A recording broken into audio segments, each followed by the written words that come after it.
पूरी दुनिया में मशहूर, भारत की सबसे बड़ी और पुरानी, राष्ट्रीय और अंतर्राष्ट्रीय पुरस्कारों से सम्मानित नौटंकी लोक संगीत की पहचान गंगा प्रस्तुत करते हैं अपनी नई नौटंकी।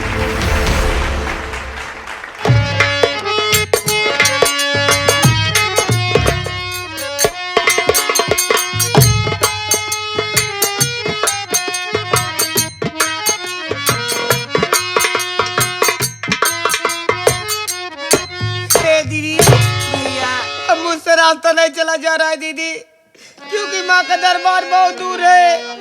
चलते चलते पाँव में छाले पड़ गए दीदी, अब मुझसे चला नहीं जा रहा है दीदी। भैया चला तो मुझसे भी नहीं जा रहा है। चलिए यही से माता जी की याद करते हैं भैया। माता जी हमारी तुम्हारी फरियाद जरूर सुनेगी भैया। तुम सही कह रहे हो दीदी। हे माँ, हम भाई बहन आपके पास नहीं आ सकते हैं। माँ, आप सबके पास नहीं आ सकते। आपसे यही हमारी तमन्ना है कि हमारी आंखों की रोशनी वापस कर दो माँ। तू जग की जगतारन हे माई, तू जग की जगतारन हे माई, तू जग की जगतारन। हो तू जग की जगतारन हे माई, तू जग की जगतारन हे माई,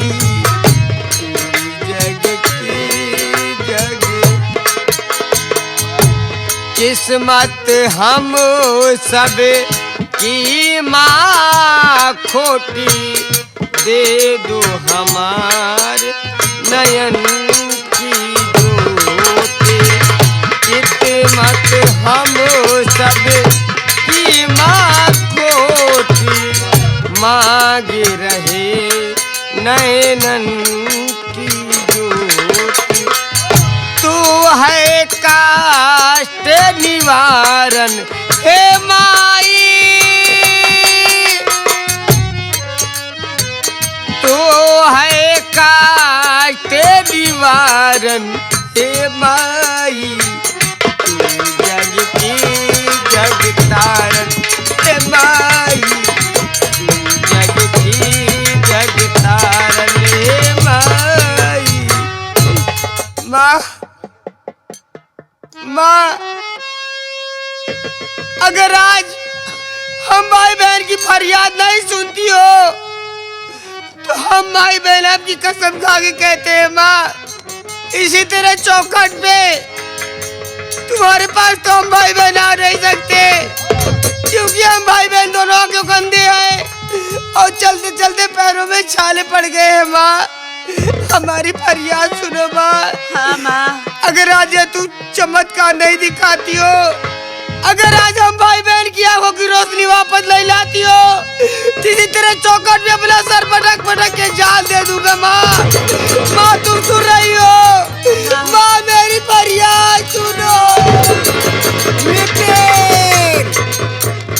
उठ बेटा, खड़ा हो जा।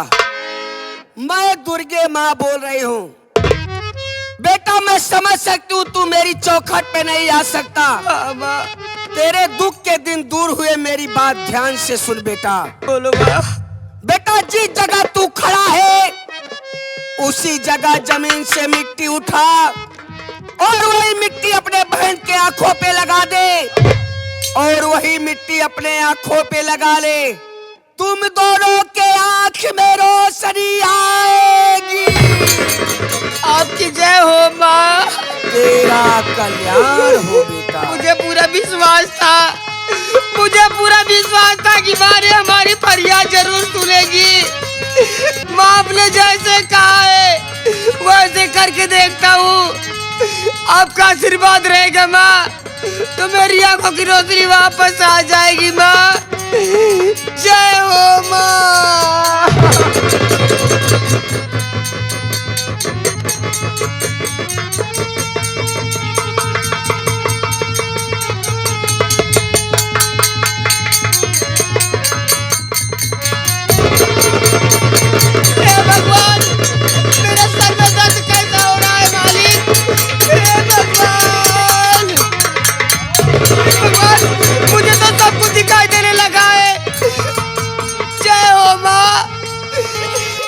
आपने मेरी आंखों की रोशनी वापस कर दी माँ।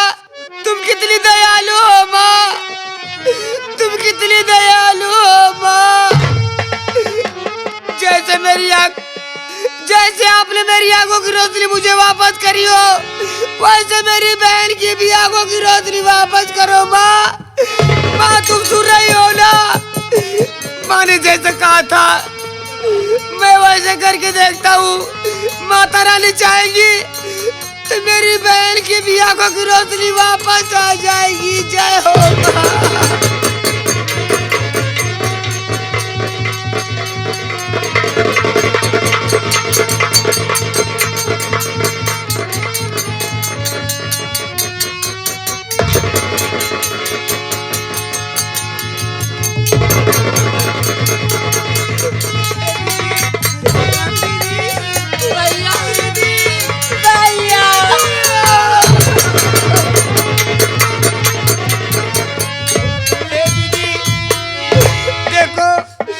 हमारी तुम्हारी फरियाद सुन ली दीदी। अब हम भाई बहन ऐसे गलियों में नहीं भटकेंगे दीदी। हम भाई बहन कहीं भी खा सकते हैं दीदी। ठीक है भैया। लेकिन दीदी अब क्यों रो रही हो? माता रानी ने हमारी तुम्हारी फरियाद सुन ली दीदी, अब क्यों रो रही हो? भैया आज मैं रो रही, आप जानना चाहते हैं तो आप मेरी बात सुनिए भैया कि मैं क्यों रो रही हूँ। भैया आज रक्षाबंधन त्योहार है, आज सब बहनें अपने भाई कलाई में राखी बांधेगी। मैं सोच रही हूँ कि यार मेरे पास भी पैसा होता तो बाजार से एक राखी लाकर अपने भैया कलाई में राखी बांधती। इसीलिए आज मैं रो रही हूँ भैया, मैं क्या करूँ? क्या कर रही हो दीदी? मैं हूँ ना दीदी, मैं तुम्हारे लिए गांव में जाऊंगा दीदी, काम करूंगा और राखी लेके आऊंगा। जैसे मेरे हाथों में बरसों से राखी बांधी चली आई हो दीदी, वैसे कल भी मेरे हाथों में राखी बांधना दीदी। लेकिन दीदी आपको मेरी कसम है कि यहाँ से तुम्हें कहीं जाना नहीं है। मैं बहुत जल्दी आऊंगा दीदी। ठीक है भैया। काश माँ होती, पापा होते तो हमें तुम्हें यह दिन नहीं देखने को मिलते दीदी। माँ तुम कहाँ हो? तुम्हारी याद आ रही है।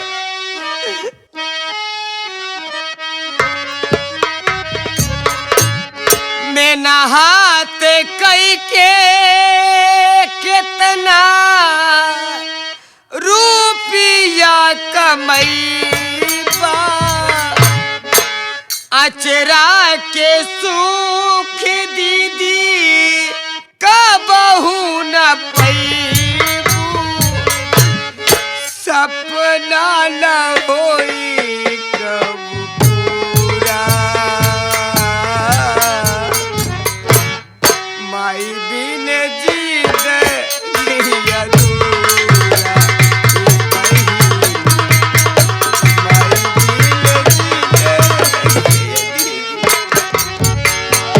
मेरा हाथ कई के कितना रुपया कमैबा, अचरा के सुख दीदी कतहू न पैबू, सपना न होई कब पूरा, पापा बिन जिंदगी भैया दीदी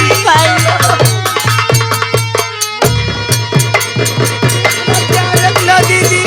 बहुत जल्द आना, बहुत जल्द। भगवान भगवान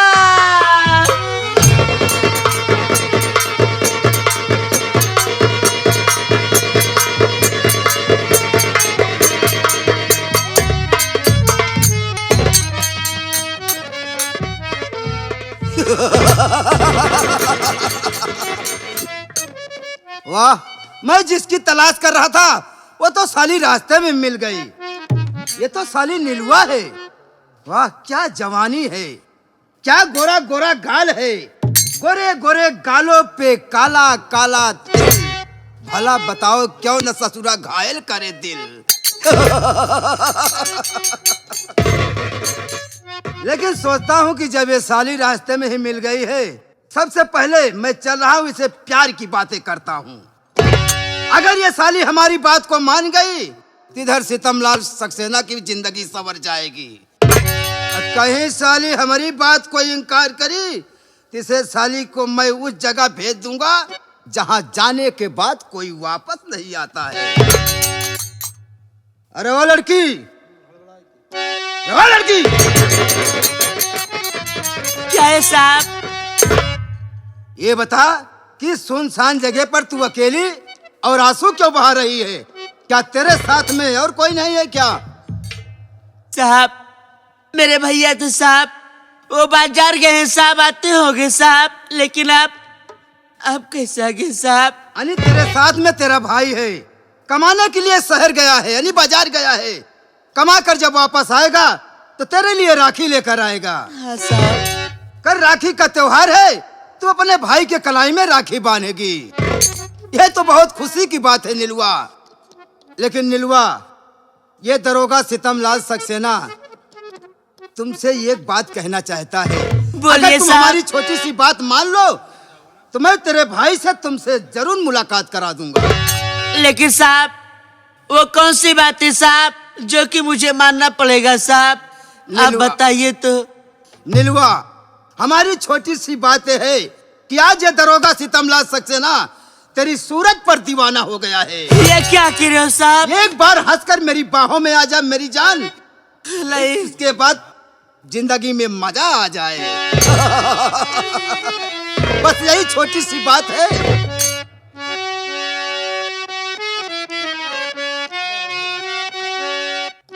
क्यों, तू हमारी बात मानेगी? नहीं साहब, मैं आपकी बातें नहीं मानूंगी साहब। आप क्या कह रहे हैं? नीलुआ, अगर तू मेरी बात नहीं मानेगी, शायद तुम्हें मालूम नहीं ये दरोगा सितमलाल सक्सेना यहाँ पर क्यों आया है। मेरी बात सुन। ये नीलुआ तेरी मौत बनके मैं आया। ये आप क्या कह रहे हैं साहब? ऐसा मत कहिए साहब।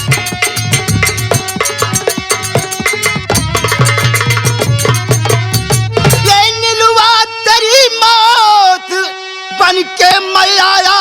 अरे करूं जिंदगी का मैं तेरे सफाया। साहब, ऐसा मत कहिए।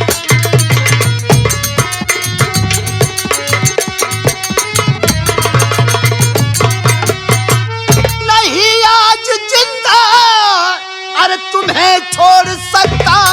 अरे नहीं आज जिंदा तुम्हें छोड़ सकता।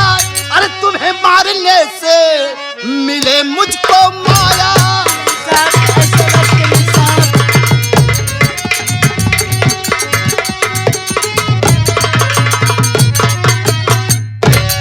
ए नीलुआ, ए दरोगा सितमलाल सक्सेना तेरी मौत बनकर आया है।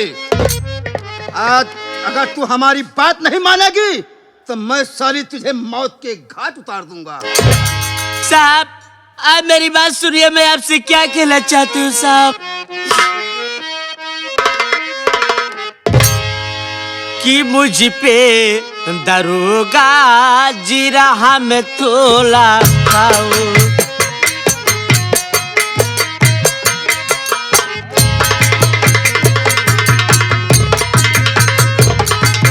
कि मुझ पे ये साहब अरे तरह से तोला खाओ और नहीं दाग वर्दी पे अपने लगाओ।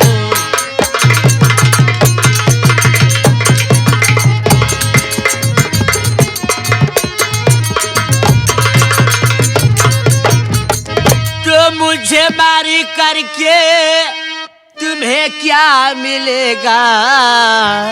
कि मुझे मारी करके तुम्हें क्या मिलेगा?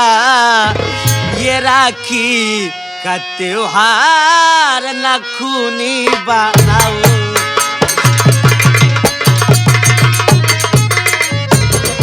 ये राखी का त्योहार न खूनी बनाओ। ये राखी का त्योहार न खूनी बनाओ। ये राखी का त्योहार न खूनी बनाओ।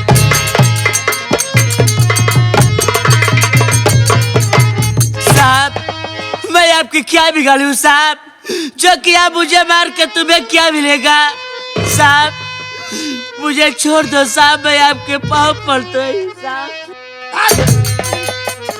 नीलुआ, ये दरोगा सितमलाल सक्सेना आज तुझे जान से खत्म करेगा। उसके बदले में मुझे बहुत बड़ा माया मिलने वाला है। जो मेरी बात को इनकार करता है उसका अंजाम यही होता है। और तो साली मैं तुझे मौत के घाट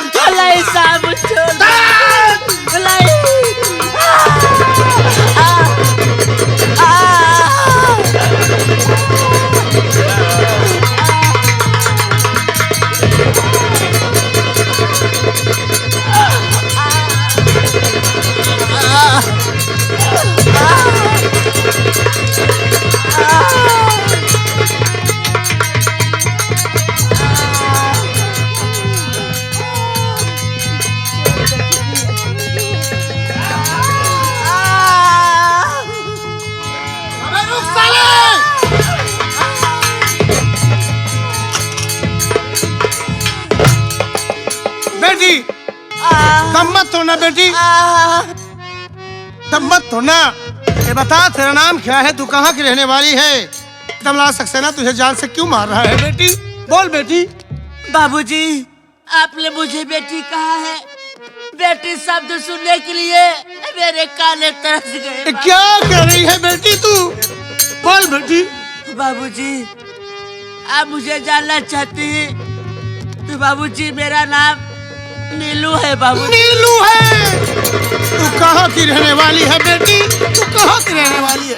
बाबूजी, मैं आजमपुर की रहने वाली हूँ। आजमपुर? तेरे बाबूजी का क्या नाम है बेटी? तेरे बाबूजी का? बाबूजी, मेरे पापा का नाम चमन कुमार नाम। चमन कुमार? लेकिन बाबूजी, मेरे पापा चमन कुमार आपको कहीं मिले तो आप मेरे पापा से इतना कह देना बाबूजी कि आपकी बेटी आपकी दीदार के लिए तड़प तड़प के मर गई। अरे बिटिया नीलू, जिस चमन कुमार को अपना संदेश भेजना चाहती है ना, आज उसी अभागे चमन कुमार की गोद में पड़ी है। तेरा हूँ बदनसीब बाप मैं हूँ। पापा, आप इस मोड़ पे मिले पापा कि मैं आपसे जी भर के बातें नहीं कर पा रही हूँ। क्या कह रही है बेटी? तुझे कुछ नहीं होगा, मैं तुझे अस्पताल लेके चलता हूँ, तू ठीक हो जाएगी बेटी। वो देखो पापा, मेरी माँ मुझे बुला रही है पापा। नहीं बेटी, मुझे छोड़कर मत जा बेटी, मुझे छोड़कर मत जा।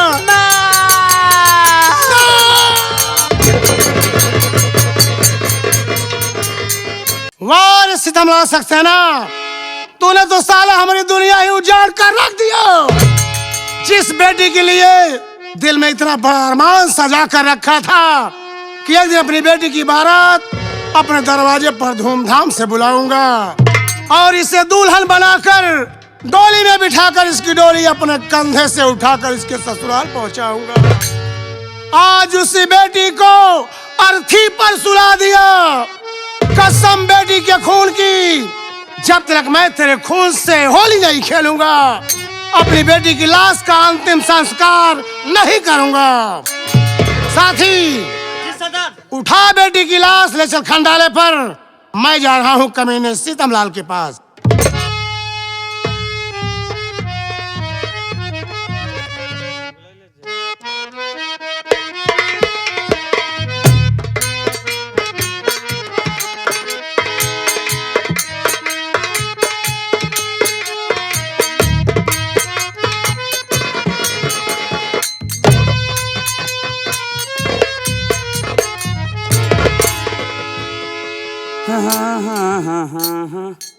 क्या बताएं दोस्तों, मेरे दिल में भी अरमान है कि एक दिन मैं भी इस थाने का चौकीदार से होमगार्ड बनूं, लेकिन लोग कहते हैं किस्मत सो गई है मेरी, तो लगता है मेरी किस्मत मायके गई है। खैर कोई बात नहीं, एक दिन मैं भी इस साहब से बड़े साहब न बन के दिखाया तो मेरा भी नाम चौकीदार भंडारी लाल नहीं।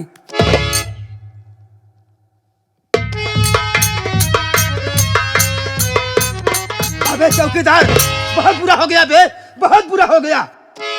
क्या हुआ सर? अबे जिस वक्त मैंने नीलुआ का कत्ल किया उस वक्त डाकू सुल्तान सिंह ने मुझे देख लिया। यहाँ तक कि वो साला मेरे पीछे पड़ गया है। कहीं मुझे देख लेगा तब मुझे गोली मार देगा यार। मेरी जान बचा यार। आपके पीछे सुल्तान सिंह पड़ा है? हाँ बे साहब। क्या बात है? मैं चलता हूँ। अबे चौकीदार साले, जब मेरी जान लफड़े में पड़ती है और तू साले जान बचा के भाग रहा है।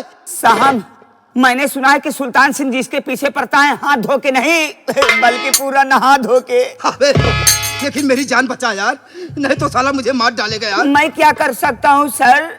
एक काम कर बे, मैं थाने पे चला हूँ आराम करने के लिए।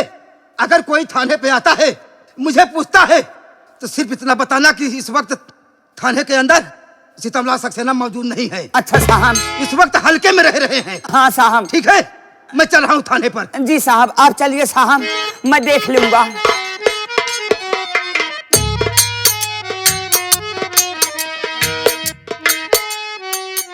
जय हिंद सर। जय हिंद चौकीदार। थाने पर कौन मौजूद है?